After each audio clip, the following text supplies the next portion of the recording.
आज वज़ीर आला ममता बनर्जी मुर्शिदाबाद के उन इलाकों का दौरा कर रही हैं जहां गुज़िश्ता महीने 8-10 तारीख को फ़िरका वाराना फसाद हुए थे। उन इलाकों का दौरा कर रही हैं और आज ममता बनर्जी ने कुछ लोग जिनके मकानात को तोड़े गए हैं उनके मकान मालिकान को निजी बारी स्कीम के तहत मकानात सौंपे हैं। और वज़ीर आला ममता बनर्जी ने वहाँ के लोगों से कहा है कि आप मुर्शिदाबाद में अमन कायम रखें और बीजेपी का नाम लेकर बराह रास्त नाम लेकर उन्होंने बीजेपी को मोरद इल्ज़ाम ठहराया था। कल ममता बनर्जी जो बरहामपुर पहुंची थी उस दौरे की शुरुआत में उन्होंने कहा था कि मैं जानती हूं कि इस फसाद को बर्पा कौन लोग की। एक समय मुर्शिदाबाद जिला আপনারা জানেন বাংলার রাজধানী ছিল।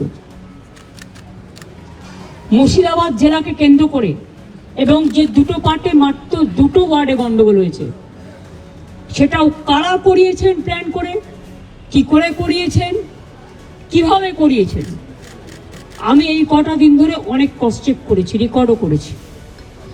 আপনারা অনেকে গদি media, sorry to say the word, এটা আমি বলি না, সব লোক বলে, যা খাইয়ে দিচ্ছেন আপনারা তাই খাচ্ছেন, কিন্তু সেটাকে বদ হজম হচ্ছে, সেটা হজম হচ্ছে না। এটা কিন্তু মানুষে বিভাজন হচ্ছে और जल्द ही बेनकाब करोगे। ममता बनर्जी का ये दौरा सवालों की जद में है मेरे ख्याल से, इसलिए सवालों की जद में है कि ममता ये जो मुर्शिदाबाद में जो कुछ हुआ गुज़िश्ता महीने की 9-10 तारीख के करीब ये सब वाक़यात हुए। ममता बनर्जी 25 दिन के बाद वहाँ पहुँच रही हैं। जो एक सीएम होने की हैसियत से उनकी जिम्मेदारी थी कि फसादज़दा इलाके में पहले दिन पहुँचती और हालात को कंट्रोल करने की कोशिश करती। मुर्शिदाबाद में जो कुछ हुआ, इंसाफ न्यूज़ की एक दूसरी वीडियो में आपने देखा होगा, पिछले हफ्ते हमने एक स्टोरी की थी जिसमें बताया था कि बंगाल की हुकूक इंसानी की 4-5 ऑर्गेनाइजेशन ने उस इलाके का सर्वे करने के बाद हक़ाइक़ को सामने लाया कि मुर्शिदाबाद की राइट के पीछे कौन लोग हैं। कि ये नेशनल जो गोदी मीडिया जिसको हम लोग बोलते हैं, नेशनल मीडिया, इनके साथ पूरा एक साजिश है। आरएसएस का बोलिए, बीजेपी का बोलिए, और लगातार ये बीजेपी मुर्शिदाबाद को टारगेट कर रहे हैं। इनकी जुबान से मालदा मुर्शिदाबाद रिपीटेड किया आ रहा है। और बेलडांगा का जो दंगा हुआ, फसाद हुआ, उसमें भी झूठ बहुत परोसा गया। शुभेंदु अधिकारी बोला था कि 50 मंदिर टूट गए, लेकिन वो एक मंदिर का भी नाम नहीं ले सकते। तो ये जो पूरे नेशनल लेवल में गुमराही फैला जा रही है और हिंदू मुस्लिम नैरेटिव पैदा करना चाहते हैं, बंगाल को वो कब्जा करना चाहते हैं, बार बार फेलियर हुए हैं और ये उनका फाइनल टारगेट है। आखिर इतना हंगामा क्यों हुआ? उस रिपोर्ट पे 3-4 अहम सवालात खड़े किए गए थे। पहला सवाल ये था कि जब पहले दिन जुमा के दिन जब जुलूस निकल रहा था तो मुसलमानों पे अचानक नामालूम अफराद ने अटैक किया। उस अटैक करने के बाद ही हालात ख़राब हुए। दूसरी बात जो कही गई है कि जहाँ पे ये हालात ख़राब हुए वहाँ पे से चंद मिनटों के फासले पे शमशेरगंज की पुलिस थी वहाँ पे, लेकिन थाना में कोई अफसर मौजूद नहीं था। तीसरी जो बात कही गई कि जो 2 शख्स जो गैर मुस्लिम है जिनका मर्डर कर दिया गया, जो इनके दोनों रिश्तेदार, कल हाईकोर्ट में अपील किया था और आज इस मामले में समाअत भी हुई। हाईकोर्ट ने इनकी अर्जी को सुनने से मना कर दिया और कहा कि चीफ जस्टिस शिवंगम की अदालत में जाए, वहाँ पर पहले से एक मामला चल रहा है। तो इन दोनों हजरात का जो घर था वो जहाँ पे हंगामा हो रहा था उससे काफ़ी दूरी पे था और इनके घर में नामालूम लोग घुस के कत्ल किए। चौथी बात उस रिपोर्ट में कही गई थी कि बीएसएफ के लिबास में मलबूस होकर लोग मुसलमानों के घरों में घुसकर तोड़फोड़ किया, गिरफ्तारी की और बगैर वारंट की गिरफ्तारी की। और आपने देखा होगा इंसाफ न्यूज़ ऑनलाइन की एक दूसरी वीडियो में जो हमने एक सामाजिक कारकुन इम्तियाज़ अहमद मुल्ला से एक इंटरव्यू लिया था। उस इम्तियाज़ अहमद मुल्ला इलाके का दौरा करने के बाद ही ये जो हमारी इम्तियाज़ मुल्ला वाली इंटरव्यू है, इस रिपोर्ट के आने से पहले हमने इंसाफ न्यूज़ पर कवर किया था, जिसमें बतलाया था हमने कि मुर्शिदाबाद के उस इम्तियाज़ मुल्ला ने इलाके का दौरा करने के बाद जो अपनी जो एहसासात और तबसरे किए थे, उन्होंने दावा किया था, जो बाद में इस रिपोर्ट ने तस्दीक भी कर दिया कि मुर्शिदाबाद का फ़िरका वाराना फसाद एक साजिश के तहत था। और साजिश क्या थी कि मुर्शिदाबाद के मालदा मुर्शिदाबाद में किसी भी तरह से मुसलमानों को बदनाम कर दिया जाए और हालात इस कदर पहुँचा दिया जाए कि वहाँ पर बड़ी तादाद में फ़ौजी छावनी तब्दील कर दिया जाए।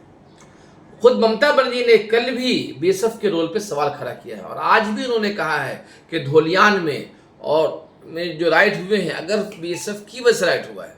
अब मेरा सवाल ये है कि जब बीएसएफ के ममता बनर्जी स्टेट की मालिक हैं, स्टेट उनके मातहत में काम करता है, तो उनकी जिम्मेदारी नहीं थी जब वो बोलती हैं कि वो जानती हैं कि इस फसाद के पीछे क्यों हैं।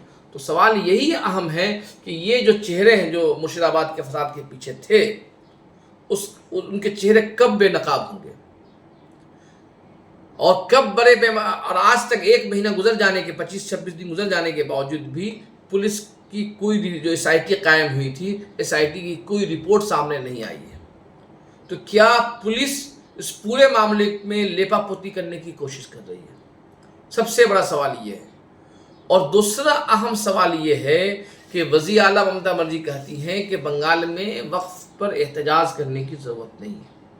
सवाल ये है कि वक्फ का मामला किसी रियासत का मामला नहीं, ये मुल्क का मामला है और मुल्क के हर एक शहरी को हक हासिल है कि वह एहतजाज करे। जब ममता बनर्जी ये कहती हैं कि यहाँ पर एहतजाज मत करो, इसका मतलब ये है कि ममता बनर्जी भी वही बातें बोल रही हैं जो बीजेपी हुकूक आज़ादी, इजहार राय की आज़ादी को छीनने की जो कोशिश करती है। क्या ममता बनर्जी का ये फरमान उस जुमरे में नहीं आता है? एक अहम सवाल है। सवाल ये नहीं है कि फसाद होने के बाद चंद लोगों को नौकरी दे दीजिए, ये कुछ लोगों को पैसे दे दीजिए। सवाल ये है कि वहाँ पर साजिश रचने वालों का चेहरा बेनकाब क्यों नहीं हो रहा है।